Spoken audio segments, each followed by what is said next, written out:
It's true though, you gotta trust me, You're never supposed to cut curly hair when it's wet because it shrinks and everybody knows that, and he should have known that, and he didn't know that. And I had the ugliest bangs ever.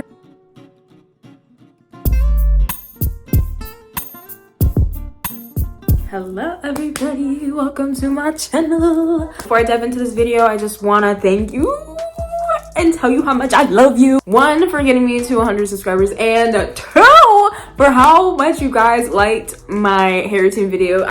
Like, I literally, wow. So today I'm going to be sharing how this came to be, and trust, she has gone through a lot. So I'm gonna do everything I can to make your journey just a little bit easier, and also share my insight and mistakes I've made and stuff you should avoid. I just want to share that I am still on my curly hair journey, and I'm not saying in any way, shape, or form that these are things that you have to do or things that make me better than you, because trust me, absolutely not. It's just my personal experience, and I just want to come on here and share it and maybe help anybody who's struggling. If you are ready to get into it, let's go.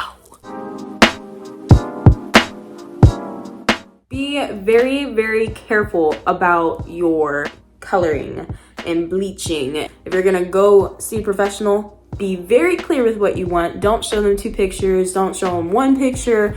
Don't give them like a general idea. Be very specific. I think part of me also didn't really want to get my hair bleached, but I was just like, I want to change. So if you're not 100% sure what you want, don't do it. Test and see if this is the color that you want. See if your hair takes it the way you want it to take it, because it can be hard to bounce back from damage, especially since you don't know how your hair is going to react to the dye. Do all the prep work that they recommend that most people blow off, and just know how permanent this decision is going to be. Even putting the dye back into it isn't going to make your hair spring back up. Like, it's just going to add the pigment back. Honestly, you just want to be very careful and do your research.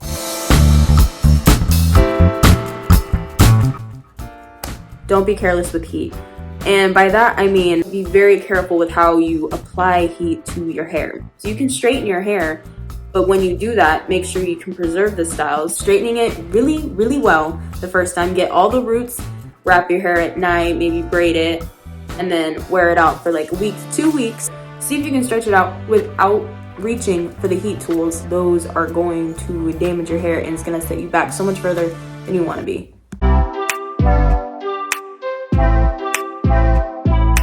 Listen to your hair and really observe what it wants. There are pieces in my hair that definitely wants some water, some hydration, you know? My scalp used to peel all the time. Sometimes it would be product flaking off, sometimes it was my skin flaking off. If it looks like it's breaking because of the heat, it's time to cut back on the heat. If the ends are splitting, maybe it's time for a trim. Maybe it's time to stop putting off the trim. Maybe it's time to stop putting off the trim. Your hair is going to tell you exactly what it needs.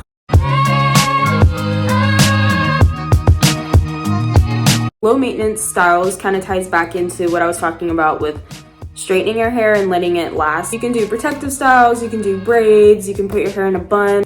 Taking care of your hair at nighttime is also very important. Make sure you don't have to restyle in the morning, you don't have to re-wet it in the morning. The way that you style your hair on day 1 can determine how your hair is gonna look on day 3, 4, 5, whatever.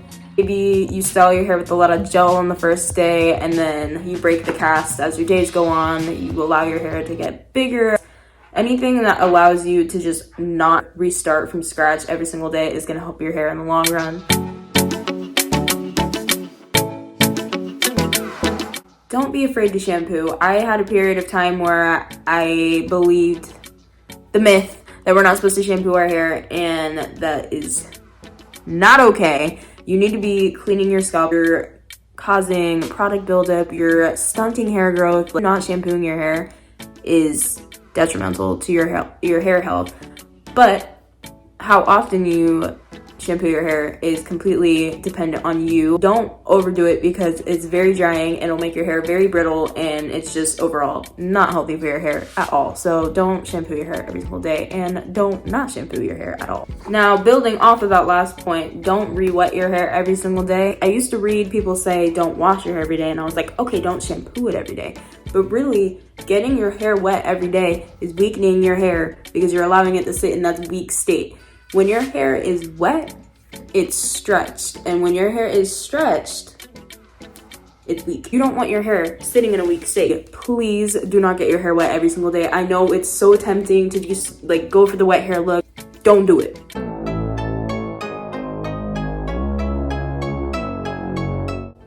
So my next tip would be to focus on health over length. Back when I first started growing my hair, I was like, oh, I'll just straighten it to loosen the curls, which was damaging my hair, making it break, and then I'd get it bleached, and then it would break again, and then it would stay at the same length and look terrible. So if you're going for length, keep in mind that the healthier your hair is, the more it's gonna shrink, because shrinkage is a sign of healthy curls, and I know that sometimes we hate it, but it's a good thing.